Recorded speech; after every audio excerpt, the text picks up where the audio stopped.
After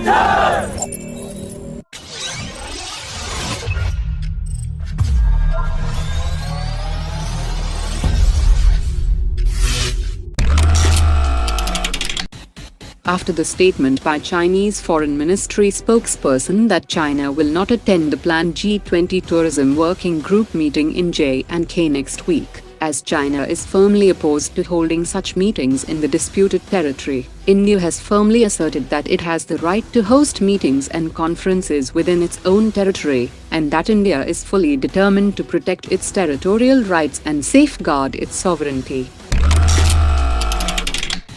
The Indian Air Force has grounded the entire fleet of Mig-21 fighter jets till the checks are carried out, and investigations into the reasons behind the recent crash over Rajasthan are ascertained. The Indian Air Force has decommissioned 2 Mig-21 squadrons in the last 2 years, and the remaining 3 Mig-21 squadrons with a total of 50 aircraft will be decommissioned by early 2025. The Indian Air Force currently has 31 combat aircraft squadrons, including 3 squadrons of Mig-21. The Indian Air Force will also start phasing out of the 3 squadrons of MiG-29 fighter jets in the next 5 years, and the Jaguar strike aircraft from 2027. The Ministry of Defence is now focusing on the development of indigenous self-propelled air defence gun missile systems, and the plan is to acquire 104 units for the Indian Army, which will later be expanded to a total of 300 units. The Ministry of Defence is holding discussions with the DRDO, Indian Army and private sector companies regarding the development of a self-propelled air defence gun missile system variant based on the DRDO L&T light tank platform, and once the discussion is concluded, the Ministry of Defence might allocate funds for the development. The proposed system will consist of twin 30mm guns, surveillance and fire control radar, an electro-optical targeting system, a panoramic periscope, a forward-looking infrared system, a laser rangefinder, thermal sight and a digital fire control system.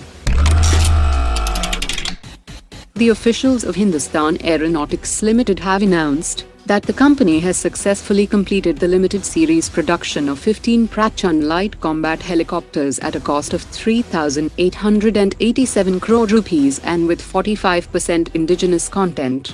The Indian Army is eagerly awaiting the commencement of trials for the Helina anti-tank guided missile from the Prachand in the middle of 2023 and complete them by the end of 2023, after which the Army and Air Force will acquire 90 and 65 more units respectively. The indigenous content in the Prachand will progressively increase to more than 55% in Phase 2, as well as integration of additional user-required systems and modifications. India's first indigenously built aircraft carrier INS Vikrant has successfully berthed at the newly constructed aircraft carrier pier in Karwar base for the first time, which the Indian Navy described as a landmark in the context of ship berthing capacity at the newly built facility. Once the Karwar base is fully operational, it will be the largest naval base in Asia. The final preparations are underway to ensure that INS Vikrant is fully combat ready by the end of May 2023. That includes rigorous testing, training and equipping the aircraft carrier to perform air combat operations effectively. Indian Navy's P-8 anti-submarine aircraft and Dornier maritime patrol aircraft have arrived in Jubail, Saudi Arabia, to hold the second edition of bilateral naval exercise between India and Saudi Arabia. The aim of the exercise is to enhance interoperability between the two naval forces by conducting tactical maneuvers, search and rescue operations and electronic warfare drill, with an aim to strengthen military ties and deepen cooperation.